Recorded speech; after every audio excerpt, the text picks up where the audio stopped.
একেবারে রায়গঞ্জে জোর কদমে প্রচার চালাচ্ছেন রায়গঞ্জের বিজেপি প্রার্থী কৌশিক চৌধুরী। রায়গঞ্জের সাংসদ কার্তিক চন্দ্র পালকে সাথে নিয়ে এই মুহূর্তে রায়গঞ্জের বিভিন্ন এলাকা প্রচার তিনি করছেন। আমি একটু প্রার্থীর সাথে কথা বলবো। দাদা, প্রচার শুরু করছেন, কেমন সাড়া পাচ্ছেন? ভীষণ সারা, রাস্তার দুধারে মানুষ দাঁড়িয়ে আমাদেরকে দেখছেন, আশীর্বাদ করছেন। কোথায় কোথায় যাবেন এখন? এখন কোথায় কোথায় প্রচার চালাচ্ছেন? আমি সাংসদকে সাথে নিয়ে রায়গঞ্জ বিধানসভার অন্তর্গত যে 5টা অঞ্চল আছে তার বিভিন্ন গ্রামে গ্রামে ঘুরছি।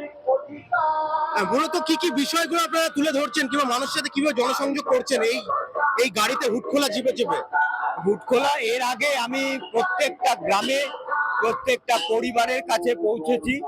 আমাদের যে সংকল্প আছে এবং ভারতীয় জনতা পার্টি ক্ষমতা এলে কি কি করবেন এবং রায়গঞ্জের স্থানীয় যে যে সমস্যা আছে সেই সমস্যা কি করে সমাধান হবে সেগুলো নিয়ে গেছি। আজকে আমরা একসাথে যেহেতু 5টা অঞ্চল কভার করার চেষ্টা করছি, সেই জন্য আজকে রোড শো হচ্ছে। একদমই রাস্তার দুধারে কিন্তু সাধারণ মানুষ যারা দাঁড়িয়ে রয়েছেন তাদের সাথে জনসংযোগ করছেন। শুধু প্রার্থী নয়, সাথে সাংসদও রয়েছে। একটু সাংসদের সাথে কথা বলবো। দাদা, আপনিও তো রয়েছেন এই প্রচারে, কিরকম সাড়া কেমন পাচ্ছেন? ভালো সারা।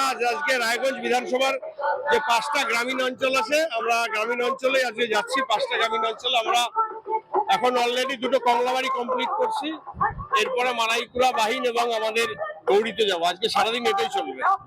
মূলত যারা দুধারে দাঁড়িয়ে রয়েছে, আপনাদের কি বার্তা দিচ্ছেন তাদের, যেসব সাধারণ মানুষ দুধারে দাঁড়িয়ে রয়েছে?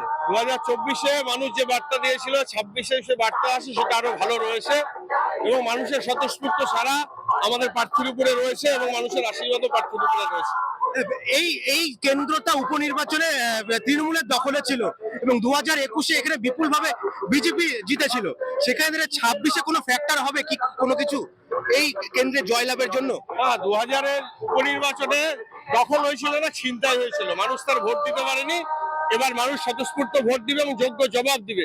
উপনির্বাচনে যেভাবে মানুষকে ভোট দিতে দেওয়া হয়নি এবং যেভাবে মানুষের উপর অত্যাচার হয়েছে তার জবাব মানুষ এবার আবার 2026-এ দিয়ে দেবে। তৃণমূল তো রয়েছে, পাশাপাশি এখানে সিপিআইএম এবং কংগ্রেসও রয়েছে, তারা কতটা ফ্যাক্টর হবে? দেখুন, এখানে সবাই প্রতিপক্ষ, আমি সেখানে কারো কথাই বলবো না, সবাই প্রতিপক্ষ। কিন্তু আমাদের লড়াই, আমরা যে ব্যবধানে আমাকে লিড করেছিল 24-এ, তার থেকে বেশি ব্যবধানে যেটা, সেটাই আমাদের লড়াই। একদমই প্রার্থী এবং সাংসদ দুজনের সাথে কথা বললাম। তারা আজকে মূলত 5টা যে গ্রাম পঞ্চায়েত রয়েছে তারা হুটখোলা জিপে চেপেই তারা সেই প্রচার পর্ব সারবেন এমনটাই জানাচ্ছেন। পাশাপাশি এই কেন্দ্রে বিজেপি প্রার্থী বিপুল ভোটে জয়লাভ করবে এমনটাই কিন্তু সাংসদও জানাচ্ছেন। রায়গঞ্জ থেকে সুমন রায়, আরসিটিভি সংবাদ।